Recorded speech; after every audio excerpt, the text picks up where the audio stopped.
제주 빌라델비아 교회입니다. 마태복음 강의 119번째 시간입니다.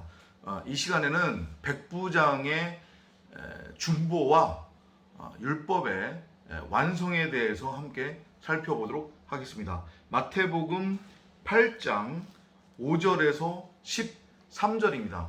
여러분들이 이미 익히 알고 있는 내용입니다. 주님께서 산상수훈을 마치신 다음에 이제 산에서 내려오셨어요. 그것이 의미하는 게 뭐라고 했습니까? 구약 내내 이스라엘 백성들에 의해서 선과 악이라고 하는 율법, 선악과로 곡해되었던 동산 중앙에 있었던 그 생명나무, 하나님의 말씀의 진의를 말하는 성전으로 오신 그리스도께서 직접 해석해주고 풀어주셨어요. 너네들이 이전까지 알고 있었던 이러이러한 내용, 구약의 수천 개의 너네들 입장에서의 선악의 율법이 있었는데 그것은 결국은 어떤 내용이었냐면 살인하지 마, 간음하지 마, 도둑질하지 마, 거짓 증거하지 마 라고 하는 내용이었다. 비록 종류는 수천 개가 되었지만, 그리고 다시 그것은 결국은 하나의 내용을 포함하고 있었다. 결국 뭐냐면 진리라고 하는, 하나님의 말씀이라고 하는 사랑이라고 하는 것을 뜻한다. 그래서 너희가 그 구약의 수천 개에 달하는 그 모든 율법을 결국 진리, 사랑이라고 하는 하나님의 말씀으로 깨달으면 그게 결국 율법의 완성이 되는 거다. 율법의 온전함을 이루는 것이고, 그게 결국 너희 스스로가 진리가 되는 것이고 그리스도가 되는 것이고 세 번째 성전으로 세워지는 거다. 이 설명을 쭉 하신 다음에 이제 율법의 예루살렘 성전에서 내려오시는 거예요. 그리고 본격적인 사역을 시작을 하는데 하필이면 다 병든 자나 귀신 들린 자들의 고침을 통해서, 표적과 이적을 통해서 사역을 하시는 거예요. 그러면 이것이 의미하는 게 뭐냐? 병든 자나 귀신 들린 자들, 한마디로 선과 악이라고 하는 율법에 매여서 죄와 사망의 종로로 타고 있는 자들을 뜻하는 거라고 했습니다. 그 귀신이라고 하는 말의 히브리어, 헬라어의 의미는 여러분들이 이전까지 알고 있는 어떤 영적 존재, 그런 것을 뜻하는 게 아니란 말이에요. 귀신, 그 다음에 사탄, 악마, 마귀, 대적자, 이거 다 같은 의미를 가지고 있는데 뭐냐면 결국 악한 말이에요. 세상 말, 사람의 생각이 섞인 선과 악이라고 하는 율법을 뜻한단 말이에요. 그러니까 동산 중앙에 있었던 하나님의 진리의 말씀인 생명나무를 피조물 사람 입장에서 자기들도 하나님이 될 수 있다고, 하나님처럼 될 수 있다고 그 하나님의 말씀을 자신들 멋대로 보기에 옳은 대로 소견대로 선악이라고 하는 율법으로 곡해해서 그것을 바라보고 인지하고 행하면 그게 결국은 뭐가 되는 거냐면 악한 말, 귀신, 대적자, 마귀, 사탄이 되는 거고, 그것이 곧 병든 상태예요. 그래서 주님이 하필이면은 산상수훈을 마치신 다음에 사역의 시작을 나병 환자를 고치거나 각종 병자를 고치거나 귀신을 쫓아내는 그러한 사역으로 시작하신 거란 말이에요.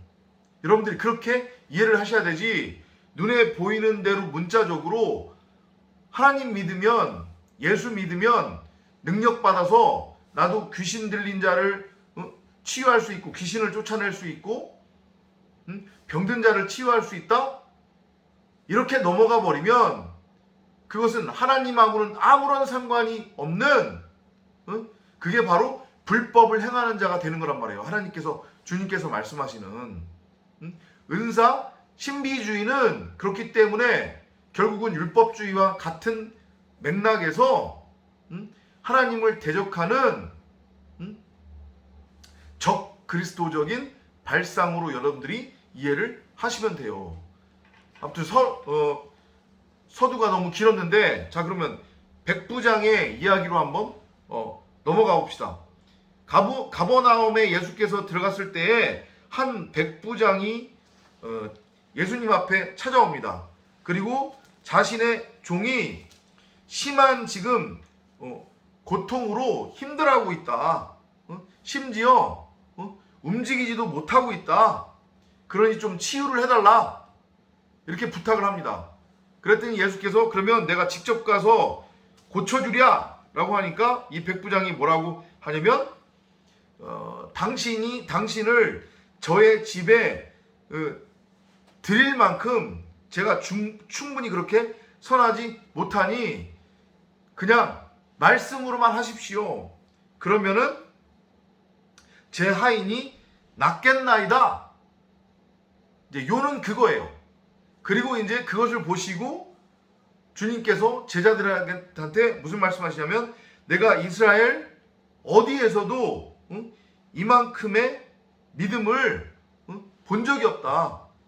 이 자는 아브라함과 이삭과 그 야곱이 함께하는 그 하나님의 나라 천국의 잔치에서 아마 그 잔치의 주인공이 될 거다. 이런 말씀을 하신단 말이에요. 그러면서 너의 믿음이 너의 그 종을 치유했다. 가봐라. 라고 이렇게 말씀을 하세요.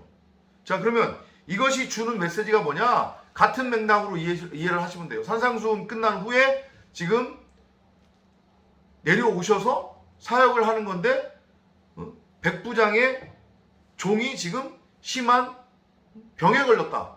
움직이지도 못하고 있다. 자 그럼 하나씩 한번 따져봅시다. 백부장은 영어 성경으로는 지금 뭐라고 표현하고 있냐면 아미 오피서라고 이렇게 표현하고 있어요. 아미 오피서. 그러니까 일종의 군대장이죠. 근데 이 백부장은 군사 100명을 이끄는 100명 단위 군대의 장이에요. 그러면 딱 이제 떠오르셔야 돼요. 100명이라고 하는 그 군사의 의미. 완성이에요. 이것은 진리로의 완성. 곧 성도. 하나님 나라의 백성을 뜻한단 말이에요. 그 하나님 나라의 백성들을 주님이 뭐라고 부르시냐면 나의 군대라고 부르신단 말이에요. 이스라엘의 군대. 선과 악이라고 하는 그 율법의 악한 말을 대항해서 진리의 말씀을 가지고 싸우는 하나님 나라의 군사가 곧 성도요 교회란 말이에요. 그곳의 장이 결국은 누구겠냔 말이에요. 바로 그리스도예요. 그러니까 여기서 백부장은 바로 그리스도의 모형인 거예요. 그 그리스도의 모형이 되는 백부장이 지금 자신의 아들 혹은 자신의 신부를 세 번째 성전 진리로 세우기 위해서 하나님께 와서 진리의 말씀을 지금 구하는 거예요. 마치 친구가 여행하던 친구가 찾아와서 먹을 것이 없어서 먹을 것을 달라고 했을 때에 그 친구를 대신해서 먹을 것이 있는 양식이 있는 떡이 있는 자에게 가서 한밤중임에도 불구하고 구하고 찾고 두드려서 기꺼이 그 빵을 받아내어 가서 그 친구에게 주는 그 그림과도 같은 거예요. 100명의 군사로 세 번째 성전을 지금 완성해야 되는데 세워야만 하는데 자신의 백성, 자신의 아들, 자신의 신부를 지금 그 중에 하나가 병에 걸린 거예요. 그러면 99마리의 양은 있는데 한 마리의 양이 지금 길을 잃은 거잖아요. 선과 악이라고 하는 율법에 지금 매여서 죄와 사망의 종로로 타는 심한 지금 병에 걸려 있는 거예요. 그 길 잃은 한 마리의 양을 찾아야 비로소 내가 진리로 완성되고 세 번째 성전이 되는 거예요. 나와 그리스도가 하나가 되어 비로소 사람 그리스도의 형상으로 되는 거란 말이에요. 율법의 완성이에요.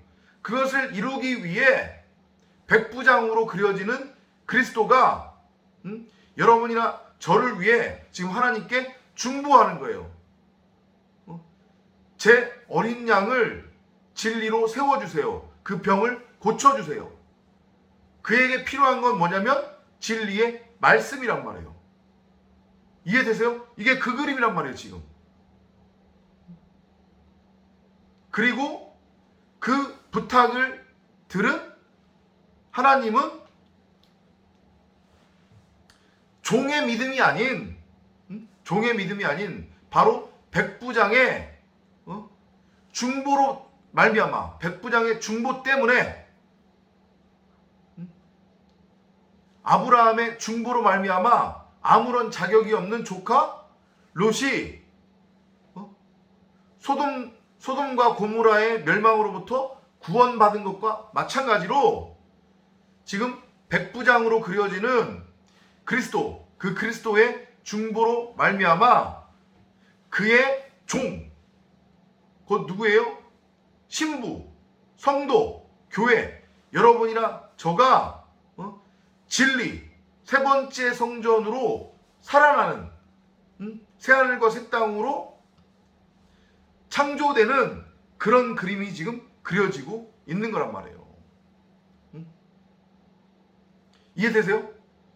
이 지금 마태복음 8장 5절에서 13절 백부장의 이 믿음으로 우리가 이전까지 알고 있었던 이 내용이 전하는 메시지의 핵심은 바로 그거란 말이에요. 백부장은 바로 하나님 나라 군대장이신 그리스도를 뜻하고, 그 백부장의 병이란 종은 선과 악이라고 하는 율법에 매여 있는 그 그리스도의 군사, 길 잃은 한 마리의 어린 양, 바로 성도 여러분, 저를 의미한단 말이에요. 그가 말씀에 의해서 그리스도의 중보로 말미암아, 그 그리스도의 보혈의 피로 말미암아 살아나는 그림. 그 병든 종은 한 것이 아무것도 없어요. 할 수 있는 것이 아무것도 없었단 말이에요. 그가 그의 구원에 이만큼이라도 기여한 것은 아무것도 없어요. 그가 열심히 선악의 율법을 행했다든가 무엇을 한 게 없단 말이에요. 오직 그리스도의 중보로 말미암아 길 잃은 어린 양이 율법의 완성을 통해서 진리로 세워지는 그림, 세 번째 성전으로 세워지는 그림이 마태복음 8장 5절에서 13절에서 다루고 있는 메시지다. 이렇게 여러분들이 이해를 하시면 되겠습니다. 다음 시간에 또 찾아뵙도록 하겠습니다. 안녕히 계십시오.